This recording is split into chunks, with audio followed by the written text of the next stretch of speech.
परमाणु युद्ध, ईरान मरेगा या मारेगा। नमस्कार, आप बहुत स्वागत आपका स्पेशल रिपोर्ट में। मैं हूं आपके साथ श्रुति श्रीवास्तव। जिसका डर था, लगता है अब वही होने जा रहा है। इजराइल ईरान के परमाणु अड्डों पर बहुत बड़ा हमला करने जा रहा है। वहीं रूस और चीन ने ईरान की पीठ पर हाथ रख दिया है। अब ऐसे में खौफ ये पैदा हो गया है कि क्या इजराइल और ईरान के बीच परमाणु जंग होने जा रही है। देखिए रिपोर्ट।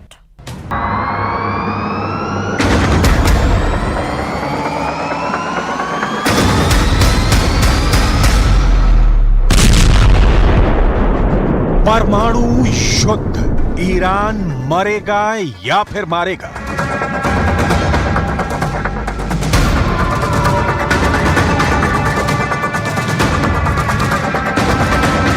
अगर इजराइल ने धोखे से भी ईरान के परमाणु ठिकानों पर हमला किया तो ये तय मानिए कि ईरान के सुप्रीम लीडर के आदेश पर ईरान के टॉप जनरल इजराइल पर सीधा हमला पलक झपकते ही कर देंगे। ईरान के बंकर में घातक मिसाइलों का ऐसा जखीरा मौजूद है जो इजराइल को विनाश करने के लिए काफी है। शायद यही वजह है कि अब इजराइल ईरान के परमाणु ठिकानों पर इसलिए हमला करने जा रहा है ताकि ईरान के परमाणु हमलों से बचा जा सके। जरा देखिए, खुफिया रिपोर्ट के आधार पर इजराइल ईरान के किन परमाणु ठिकानों पर हमला करने जा रहा है। इजराइल के अखबार द टाइम्स ऑफ इजराइल के मुताबिक ईरान के फोर्डो और नटाजन परमाणु ठिकानों पर इजराइल हमला करने जा रहा है। खबरों में दावा किया गया है कि इजराइल अपने लड़ाकू विमान F-35A और F-15EX को हमले में इस्तेमाल करने जा रहा है। 80 मीटर गहराई में मौजूद ईरान के फोर्डो परमाणु ठिकाने पर 30,000 पाउंड बंकर ब्लस्टर बम गिराने का प्लान है ताकि 80 मीटर गहराई में ईरान के फोर्डो परमाणु ठिकाने को तबाह किया जा सके।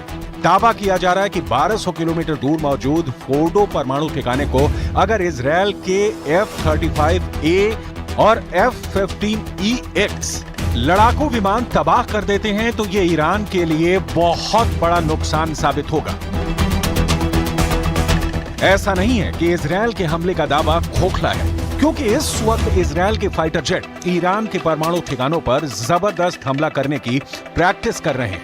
F-35A और F-15EX लड़ाकू एक ऐसा अभ्यास कर रहे हैं जिसमें इजराइल से ईरान के बीच औसत 1500 किलोमीटर दूर पर बम गिराना है। हमले से जुड़ी इस खबर की पुष्टि एक और खबर भी कर रही है। इंटरनेशनल एटॉमिक एनर्जी एजेंसी यानी IAEA ने ऐसा खुलासा किया है जो वाकई दिल दहला देने वाला है।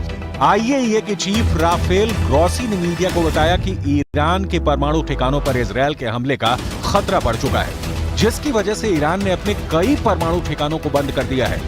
राफेल ग्रासी के मुताबिक IAEA के अधिकारी ईरान के परमाणु ठिकानों का निरीक्षण नहीं कर सकते, जिनकी जांच रोज होती थी। ईरान ने इजरायली खतरे को देखते हुए परमाणु साइटें बंद कर दी हैं।